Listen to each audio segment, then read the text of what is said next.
Yo, what is up guys, and welcome back to the channel. Today we're going to be doing another review on a what if card. We're going to be doing what if Lucas Leiva. We're going to be going through the card's detail, stats, clips and summary. Before we get into all of that, if I could ask you guys to please hit that like button, hit the subscribe button, hit that bell so you know when I upload, and comment down below what your thoughts are on this card. And without further ado, let's get into the video. So guys, this is the team that I use, Lucas Leiva, and I played him in the 4-2-3-1 in that DM spot next to Garincha and Raul. If you guys do want me to do a review on that Garincha and Raul, please do let me know in the comments down below. I didn't move him into a central midfield spot or the camp spot, guys. Of course, I think his DM spot is the best one for him. And overall, guys, first impressions, I was quite impressed with how this card played, considering the price tag that he has. He obviously does have his limitations, but I think he does have his place in the Serie A lineup as well for some of these players. Without further ado, let's get into the review. Lucas Leiva, 5'10", medium-high work rate, is right-footed, 3-star skill moves and 3-star weak foot. The only thing I would want to see more in a DM, of course, is a better weak foot. One more skill move as well for you skillers out there, so he can at least do something on the ball as well. But overall, guys, I think the weak foot would be more important for him. His work rates are fine. 6 games played, no goals scored and 1 assist for me. So playing from deep as well, Lucas Leiva was able to get a lot of passes off for me. Played very well in intercepting the ball and just in general being a disruptor.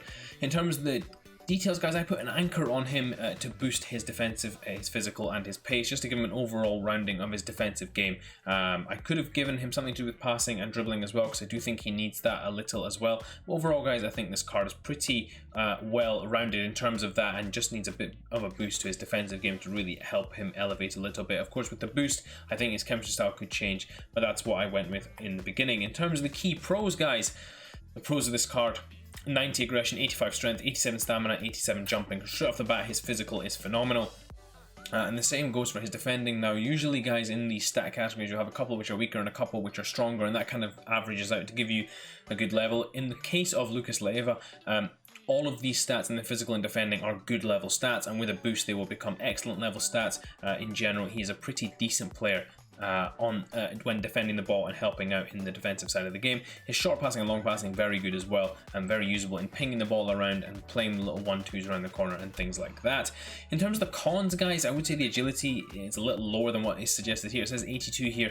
I would say that's down in the mid-70s somewhere with how this card moves. But overall, guys, I think that's really the only one other than that, and of course the speed on this card, which you can of course fix with a chemistry style. But I think those are the only two major cons that I managed to pick out for this card. In terms of player traits, he does have that one thing that I hate, which is dives into tackles.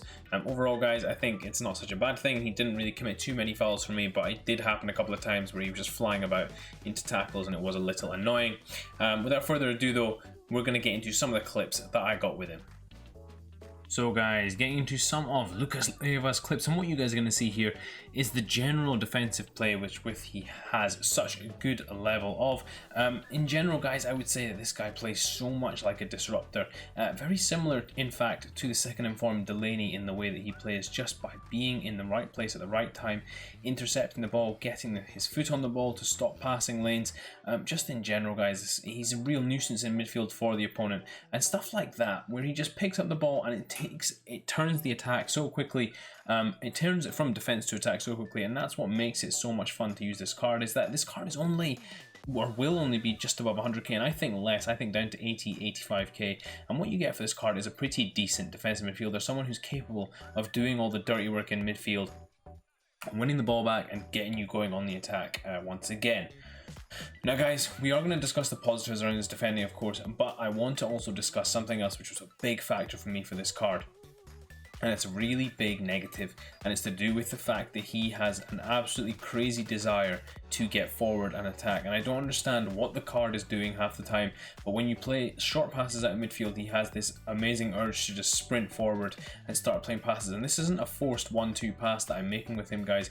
He just charges off up front, and it really was frustrating to see, because when you need your defensive player to kind of be locking it up when it's a difficult part of the game and you're contesting the ball in midfield and it's switches of possession quite a lot, you want Lucas to be in there, because you know he can do a good job for you in terms of winning the ball and taking the ball out for you from the back. But when he's up front, charging off up front, it really was a big issue in terms of that as well, guys. Now, luckily, he has the stamina just about to get back and help out again, but it's not something that you want to be without when you're, especially in the moments when you are trying to defend. So that is something to please do bear in mind, guys. You may not see a lot of it in these clips, but it definitely is in there, so please do watch out for that.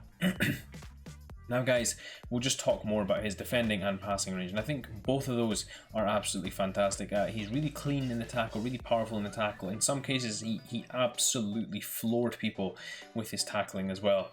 So it was really nice to have that there. You see that strength against Maradona. Now, it's not a particularly strong player, but it's nice just to have that ability to be able to stop people in their tracks. There's a tackle on R9 where he absolutely floors him, takes the ball cleanly, and gets you going on the other way as well. And he's always in the right place at the right time, and that's something that I really do love about this Lucas card, is that he's able to just be in the right place for that defensive interception, for that defensive play. Again here, dragging him into the way, he puts in a lovely tackle, no danger there at all with winning the ball back as well. Lovely block as well in these clips, as you guys are seeing. His passing range is pretty decent as well, guys, as you have seen from a number of these clips as we've been going through them. I do think he's just a very serviceable DM in general.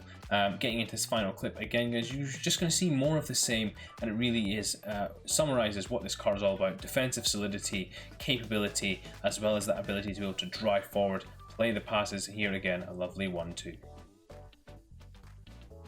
So guys, getting into this final Lucas Leiva summary, we're not going to do a price comparison, guys, as the market is still very volatile, and we'll do that with the future ones as the price starts to settle a little more on these. But 110 on the PlayStation, 99 currently on the Xbox, and 121 on the PC. Overall, guys, I think the price is still fairly high. I think this price has to come down a lot for this card to be worth it, but we'll get more into that towards the end of the review. Let's just get into the key stats first, and I think the physicality and the defending, like I mentioned before, is the fantastic part about this card. Of course, he's got fantastic passing as well, and really is capable in that regard of playing a good role in your midfield. I put the anchor chemistry style on him. I think that really rounds him nicely defensively. However, guys, you could go another way and play an engine on this card, and that would really do a lot of benefit to this card as well, because it helps his agility and general movement.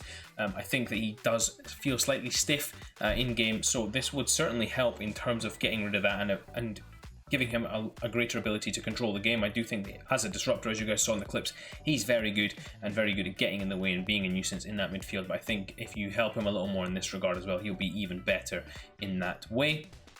In terms of similar players, guys, getting into this, I think this Delaney is a great shout. He's very similar to me for how Delaney played, just a great disruptor in midfield, really good at getting in the way and just generally causing problems. I've not used any of these other cards. The Souček, I've used Kante as well. I do think Kante has a little more of an energetic approach around the middle of the park, and generally you can use his speed to your advantage as well. But this Lucas Leiva is still a fantastic card, and I think that Delaney is a very good comparison.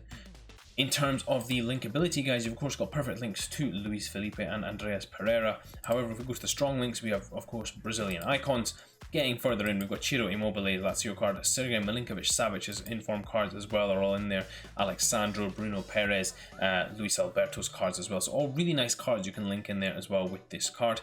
Which brings me on to my final recommendation, guys, about whether I would say you should buy this card or not. I think if you wait until this card drops, I would say to around the 85, 80k mark. I think he will drop that far just because of the popularity of this card. I don't think it will be so high.